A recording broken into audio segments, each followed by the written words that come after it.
Martín Lutero, la bula papal. Poco después de clavar sus 95 tesis en Wittenberg, Lutero fue citado a comparecer en Roma para responder a la acusación de herejía. Sus amigos se llenaron de temor. Sabían el peligro que le amenazaba en aquella ciudad.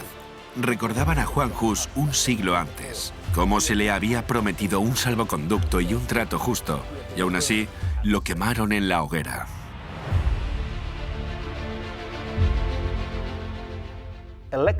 El elector Federico de Sajonia, uno de los 7 principales alemanes, exigió que el juicio se celebrara dentro de su territorio.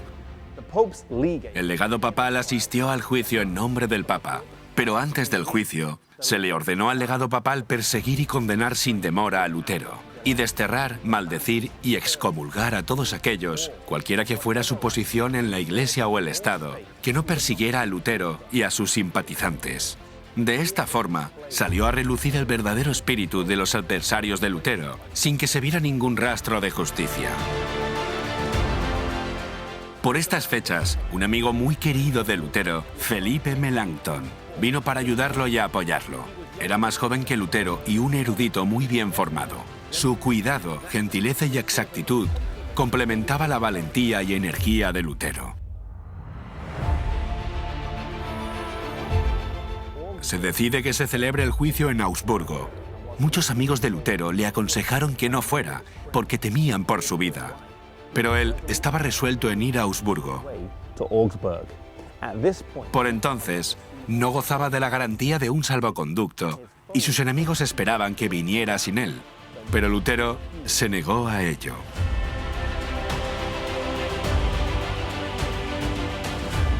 El legado, al principio, lo trató con mucha simpatía cuando conversaba con Lutero, pero subestimaba su determinación y la fuerza de sus convicciones.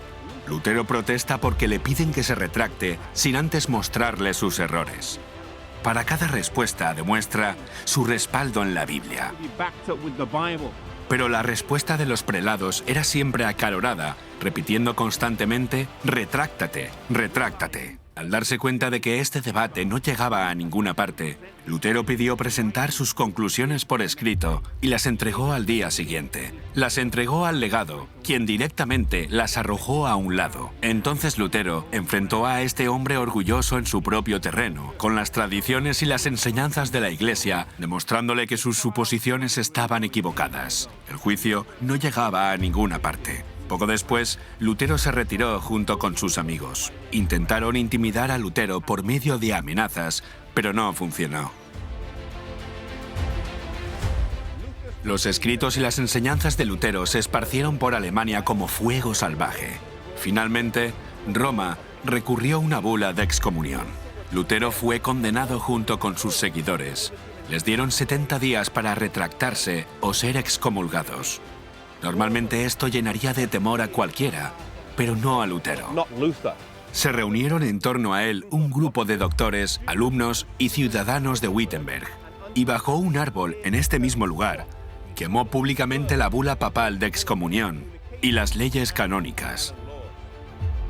Roma mandó otra bula de excomunión en su contra, declarando su separación final de Roma, en la que decía que era maldecido por el cielo y condenaba a cualquiera que aceptara alguna de sus doctrinas. Verdaderamente podríamos decir de Lutero: el siervo no es mayor que su señor.